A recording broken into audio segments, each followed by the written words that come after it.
a real boost for us for you to be here tonight. We thank you for coming along. So, and in a slight change, again, we're going to stagger the awards tonight. So I'd just like to do a couple of the managerial awards before we start dinner. And the first of those awards goes to a man who all of us in here knew as a player, and who was, without doubt, one of the most influential figures in this region's recent football history. I think that's fair to say. In fact, 4 years ago, I remember Jurgen Klopp stood here and given him a name check. He apparently had ruined one afternoon of Jurgen's as he was watching a Man City game and scored an absolute screamer that was instrumental in one of Manchester City's Premier League titles. I think we all knew long before he'd finished playing that he'd go into management and would be a success. And after his spell at Anderlecht, his first season, as you've just seen at Burnley, was a truly sensational one in the Championship. 29 wins, 101 goals, champions by, I think it was 10 points. Please put your hands together. Vincent Kompany.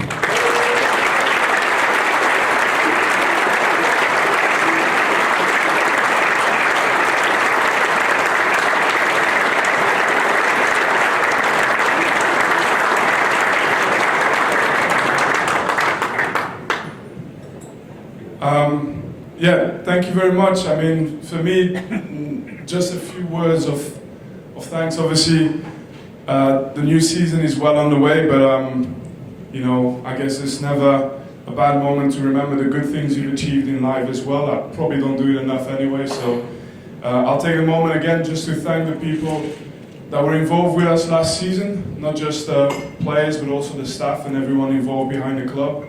And for us, this was a truly special time, a special moment, and I'm still very glad we were able to experience all of this together. The other people I have to thank, of course, is the Football Writers Association. I've also probably spoken and seen most of you for many, many years, not just as a manager, but also as a player. And I think that my approach has always been to try and say what I thought. You know, I try and construct my words in a way that makes sense and try and follow a path of logic. And I just want to thank you guys for, as much as you can, transcribing it in the way it's meant to be transcribed. And although I have to say, I speak with the colleagues of the Northwest quite a lot, and they're always blaming London for not putting the right headlines, so...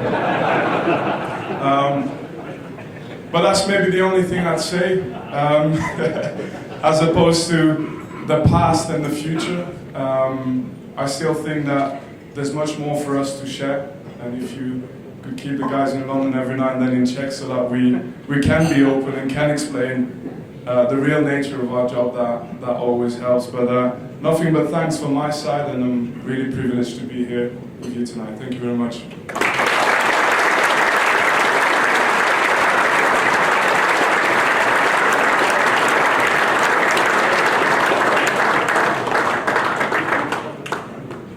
Absolutely spot on that, Vinny.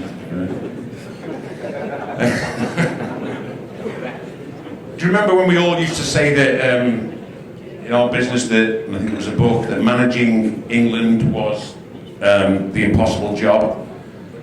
Well, I think since Sir Alex Ferguson retired a decade ago, that description is probably more applicable when we're talking about Manchester United.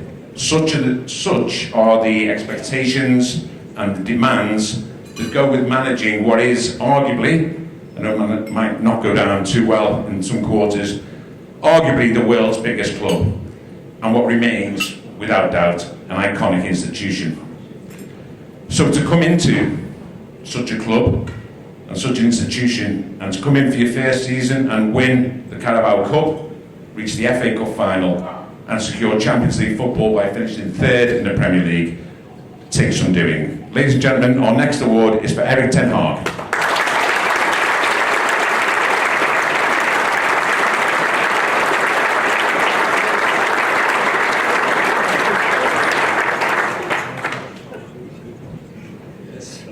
Thank you.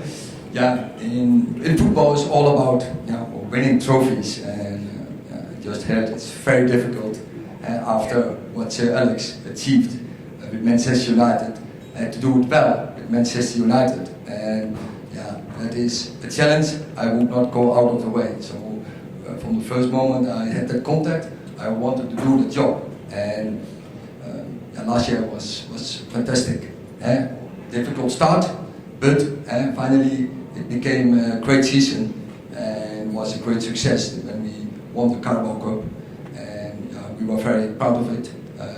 I was very proud of my staff and my players to get that done and to start a project. And we are the project. And when you are in a project, you know you are ups and downs. At this moment, we are in the down. But I know that this football is like life. It's not only going always the way up. And it's then in the moments, in bad moments, how you stick together, how you continue the project, how you stick to the rules and the principles you have, because you know that is the way you finally achieve the success. And so I'm sure we are in the right direction. So I'm happy to be here to get that award. Really grateful from the football writers to get that award. That everyone obviously credited what we achieved last year. Maybe it was small, it was a Carabao Cup. We achieved the FA Cup final, still hurts, but it's not enough if you are there. But many managers, many players, you know, when you are in football, it's not so many, they win a lot of trophies. But once you win such a trophy, you have to celebrate it, because it are very special moments, what is not given for so many. So we have that done, and we are still really pleased with it, but it's not enough. With Manchester United, we have high targets, and we have to go and to get there. That's and then I will thank to the invitation, of course, for the award from football writers. It's good to see each other here in such an informal event, and normally see a lot of them. See always in a formal, it's no time to chat with each other. So it's very good to meet each other here, and also to get the time and to know each other better, which is good. So really appreciated the event, and also especially the award. Thank you all.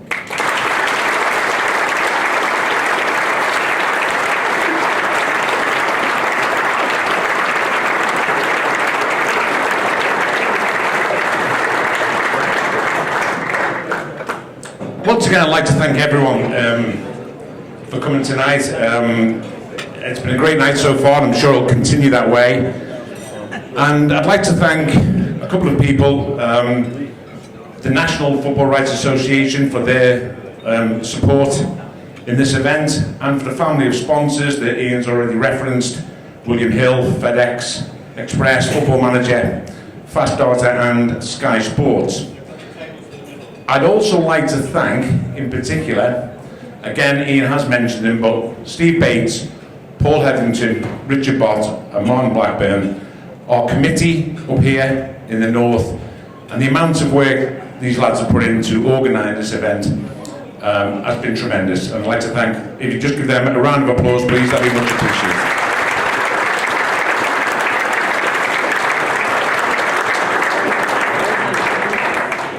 And without further ado, let's honour more managers who made last season such a memorable one for our region. And the first award goes to a manager who has now done what so many can only dream of, and that's lift the trophy at Wembley.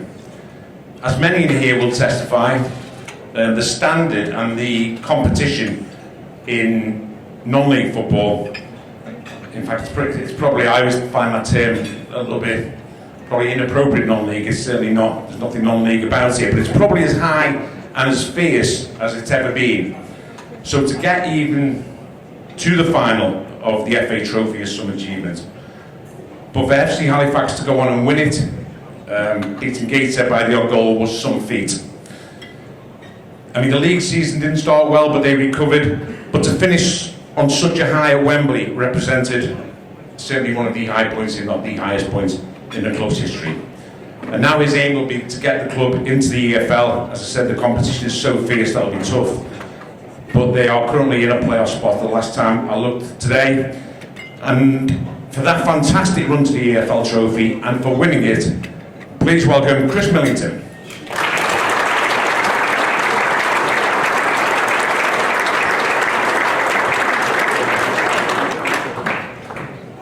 Thank you. Yeah, I think hopefully Phil will back me up on this. I think the standard of football and the standard of management and coaching in the National League has improved dramatically, certainly over the last few years. Something that we at Halifax Town have tried to keep up with. You know, we work on what's, shall we say, a limited budget. We've got limited resources. We still very much represent the non-league aspects of National League football. But what we do is we work really hard to recruit good, honest, hungry young footballers who recognise that Halifax Town will offer them an opportunity that they might not get elsewhere. And nights like tonight really just highlight how important it is for me and for our club to have such fantastic staff, and we are a very small number of staff. I've got an assistant manager, a first team coach, a goalie coach, a physio, and that's pretty much it. You know, we've got part-time analysts and part-time interns supporting the work that we do, but the staff are so committed, so courageous and hard-working, and as has been alluded to, we had a real challenging start to last season. It got off to quite a tough start with the loss of a good number of players who were important, the loss of a very good manager who moved on, and I had the opportunity to step up from assistant to manager. But the quality of the people around me and the people within the club, specifically in the football operations, was absolutely phenomenal. And it's just, you know, it feels slightly fraudulent of me, if I'm honest, to be the one stood up here taking the credit, when I think sometimes if I just got out of their way and allowed them to get on with it, we'd be far more successful. So really this is, sounds a bit trite, doesn't it? But this is for them, you know, their hard work, their loyalty and their support of me, and talking to the managers around the table there, their ability to support when I need it, but also keep the distance when I need that little bit of space to make my own decisions is a phenomenal skill. So really the credit goes to them, and you know, I'm just here to pick up the award on their behalf, so to speak. And finally, the recognition. I mean, looking around the room and around the table, some of the people in this room and the achievements, and the people in the football industry here, it's a real privilege for me and for our club to be represented here. So, to the football writers, we'd also like to say a big thank you. So, thanks.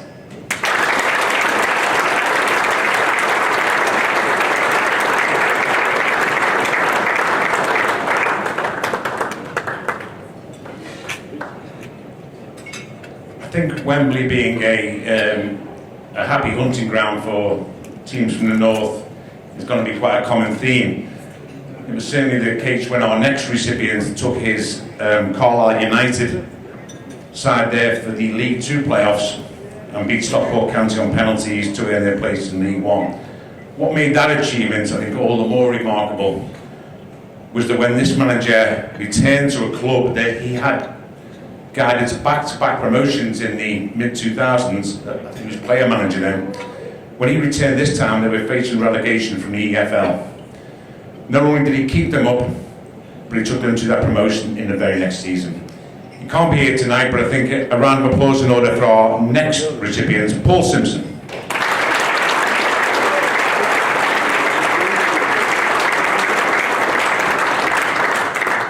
And we'll make sure, obviously, Paul will get his award. Again, Wembley again. And maybe, you know, we remember a lot of Wembley finals last year. City's FA Cup final, United's Wembley final, Sheffield Wednesday. Of course, Carlisle I've just referenced. But maybe the most stunning performance from one of our area's managers came in the final of the Papa John's Show, the EFL Trophy at the beginning of April, against an informed Plymouth. and in front of a crowd that was only just shy of 80,000, which is a remarkable reflection on the strength down the leagues in English football. In front of a crowd of just less than 80,000, this manager's team raced out to the blocks. They were 2-0 up in 10 minutes, 4-0 up after an hour. And not only did Bolton Wanderers win that EFL trophy, they finished 5th in League One, but lost to Barnsley in the playoff semi-finals. And while these are the early days, there's no reason to think Bolton will not again be challenging for promotion this season. They are currently 3rd in the table. Ian Evans is your recipient, so let's give him a big round of applause, please. And I'm delighted to say that receiving the award on his behalf is Bolton legend John McGinley.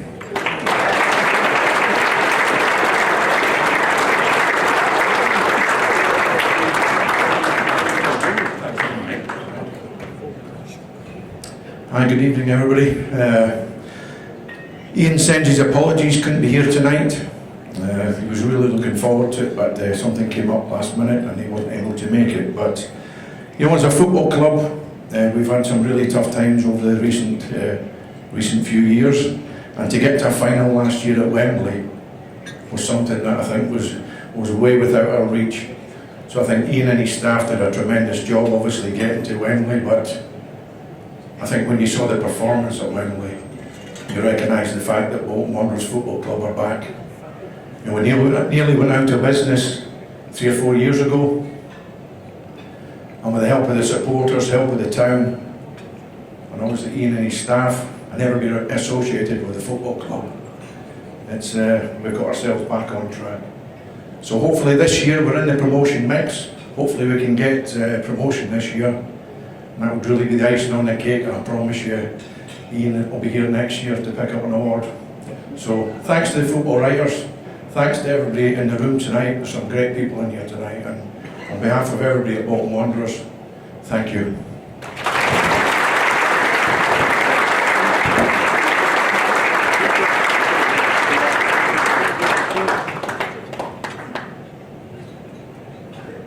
When you look at some of the points tallies from our teams in the various divisions last season, there were some amazing points totals.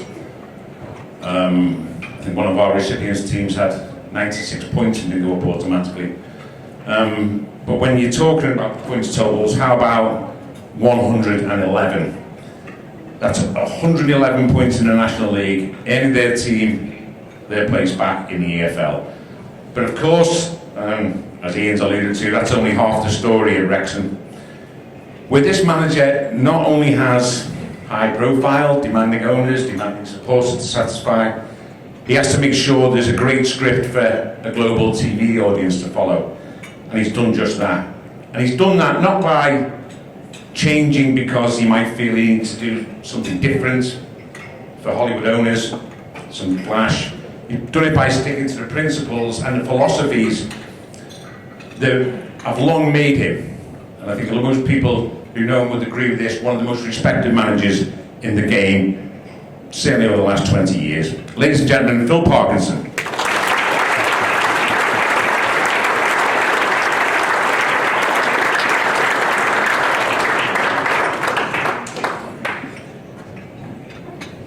Evening everybody. First of all, I'd like to thank the football writers for the invite and the award tonight.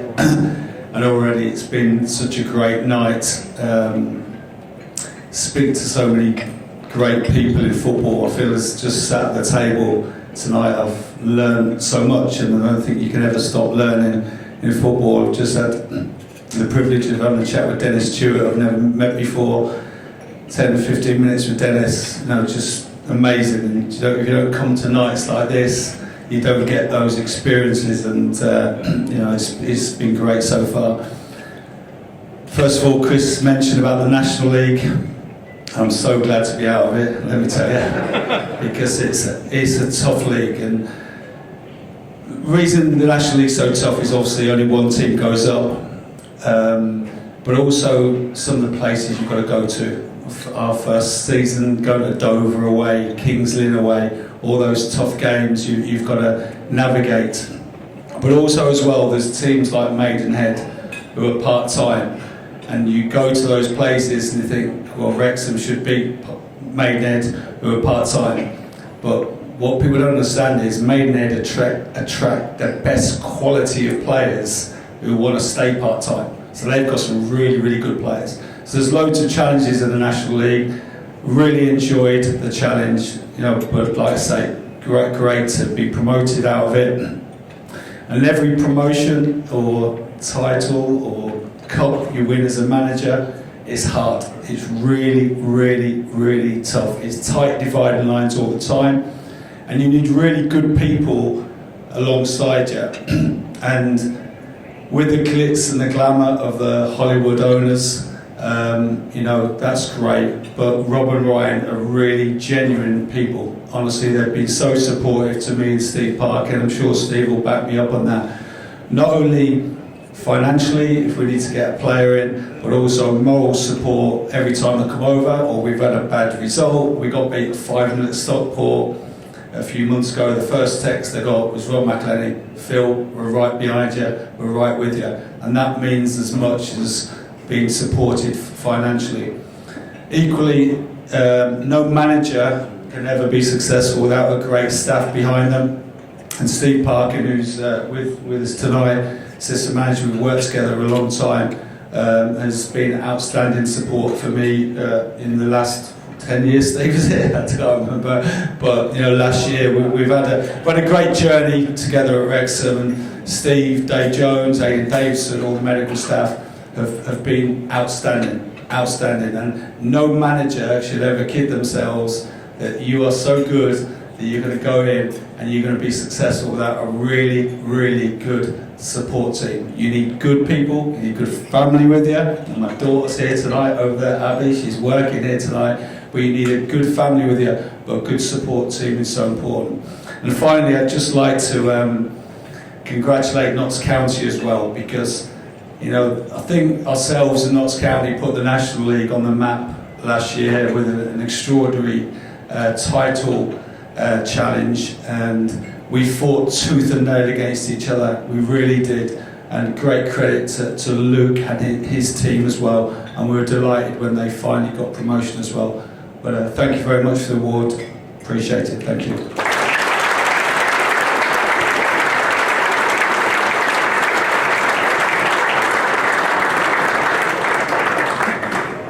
Thanks, Phil. Tonight is all about great achievements over the course of a season, and that's certainly the case with our next recipients.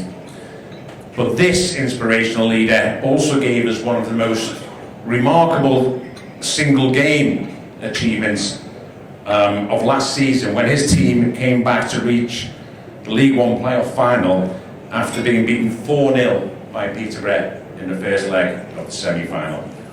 I think we'll all remember that night. It was the biggest comeback in EFL playoff history, to go along with his club records of amassing 96 points, which I mentioned before, and at one stage enjoying a 23-game unbeaten run. His side went on to beat Barnsley in the playoff final at Wembley.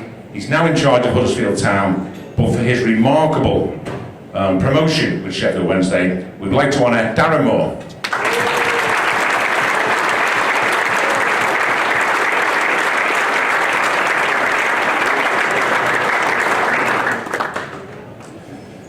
Well, good evening everyone. Just want to say thank you very much obviously for the football writers for inviting me tonight, and obviously the award. And let me just say, I certainly didn't think I'd be standing up here after the first leg, losing 4-0. What 4 hours of watching video back from the game took me to watch, staying up till 7 o'clock in the morning to formulate a game plan in my head. To get a group of players believing that we could turn around a 4-0 deficit, and the boys did that. So it was a tremendous night, and well supported, well within Sheffield, but globally as well, really, in terms of it. So it was a memorable night for us, and I'm going to just extend what Phil said. For seasons to happen the way they did, the 96 points, the 23-game unbeaten run. A lot of things have to be aligned, and I stand up here and take the award, but there's so many people that need special recognition, and those are the heroes really within the clubs that we don't get to see on a day-to-day basis, that are through you through thick and thin, and they're the ones really that when I collect this award, you know, they're the ones I collect it for really in terms of it, because they're the ones what consistently turn out no matter what the situation is, and to encourage you going forward. So everything what Phil said up here, we had that season where there's a lot of things was aligned, and the mental toughness within the club, what was there in order to achieve it and get across the line. So when I stand up here today, I stand up there for them, and I extend a message really for all those that was with me at the time at Sheffield Wednesday last season, and a memorable season, to encapsulate it in the way we did. It wasn't meant to be that way, believe me, because I was always going to Peterborough with the best defensive record, so to be 4-0 down, it takes you to places that my managers in the room can understand what I mean in terms of it, but we did it in the end, and I pick up this award tonight, and I thank you all for this award, and allowing me to come up here and receive the award, but it goes out to all those people, so thank you very much. Cheers.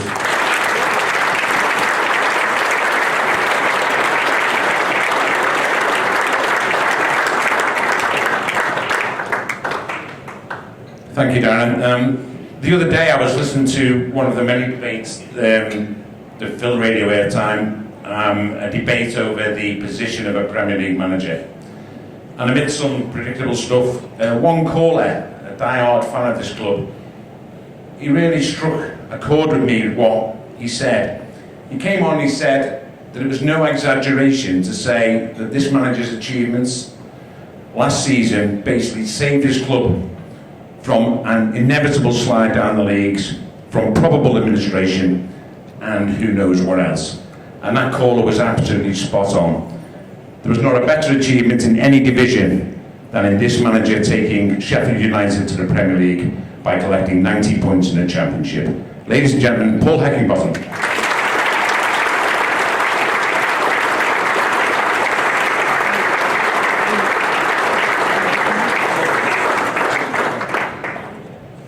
Good evening, everybody. I'm probably going to go over a few things that the other managers have just said, but first I'd like to thank the football writers for this evening. It's an evening I've been to a few times, and it's always a really good night. Sometimes I've been at this table, sometimes I've just been in the audience. But every time, it's been a good evening, and you get to see and hear sometimes what managers have been through. Generally it's about thanking things, but I want to share a little bit more, I think, because that seems a long time ago, that video that we saw up there. Certainly longer than 4 or 5 months, whatever it's been. But when I was watching the video, I started thinking about the season, and a lot of our season was shared with a lot of people here.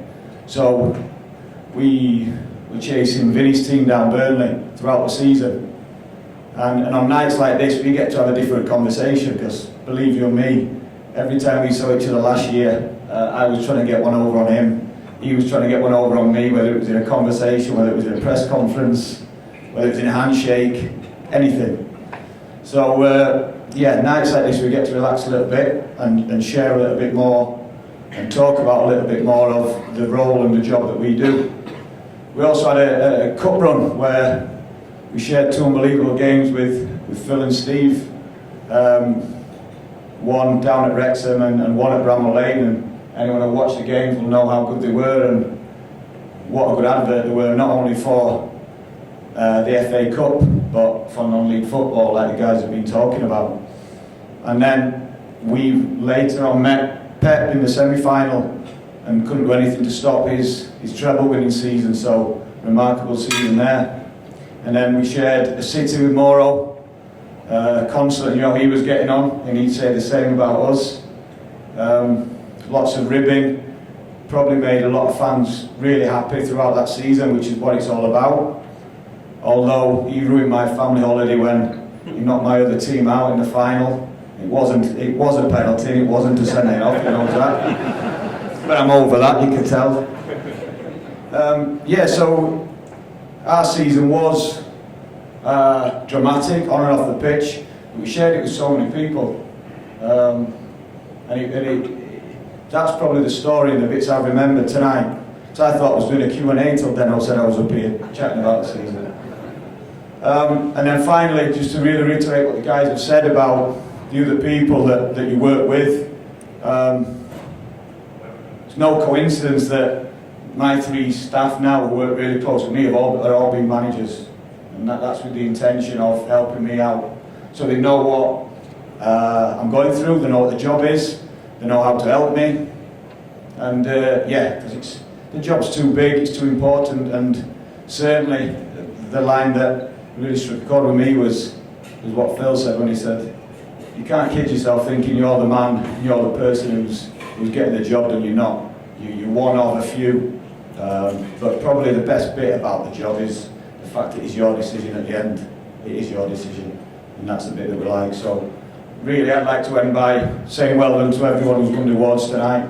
Thank you for the invite from everyone, the football writers, and hopefully we can see you again next season. That'd be very nice. Cheers, everyone. Good evening.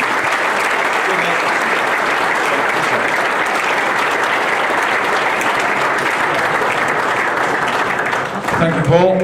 And now on to our final award.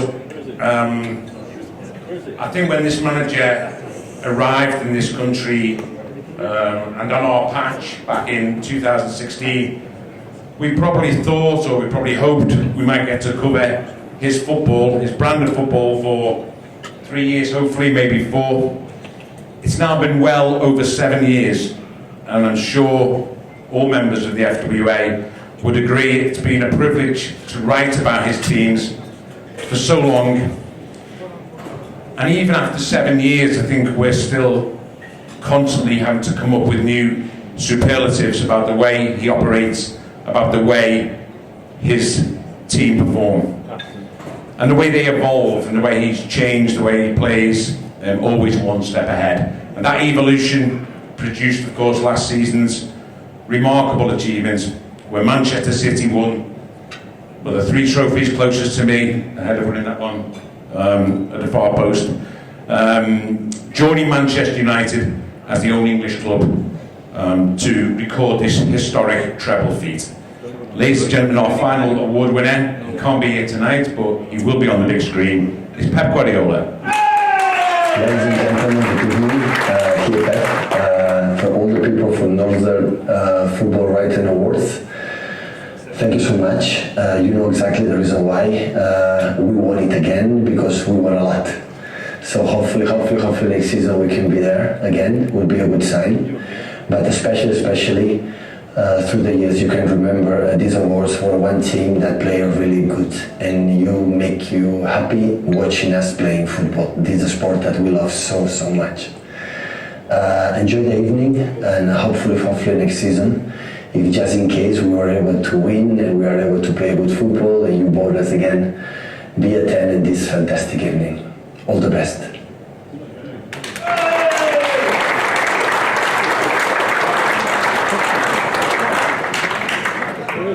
I think there's half a chance we will be giving him an award next season. I'm not a betting man, but what does William Hill think they have? I would have thought a fairly strong chance here. I won't go into the betting. That's the end of the awards, and we can all now enjoy the rest of the evening. I just think it would be appropriate to finish by paying our own, just very small tribute to 2 giants of the game, not only in this area, but in the country and worldwide, who we have sadly had to say goodbye to recently. Francis Lee and Sir Bobby Charlton will always have a very special place in the hearts and minds of this association, in the hearts and minds of football fans everywhere around the country and around the world. I'm not sure there's more we can do tonight, other than just to say that they are already very sorely missed. I'm just going to raise a glass to Franny and Sir Bobby. Thanks again for coming along. I hope you enjoyed it so far, and I hope you'll enjoy the rest of the evening. Thank you.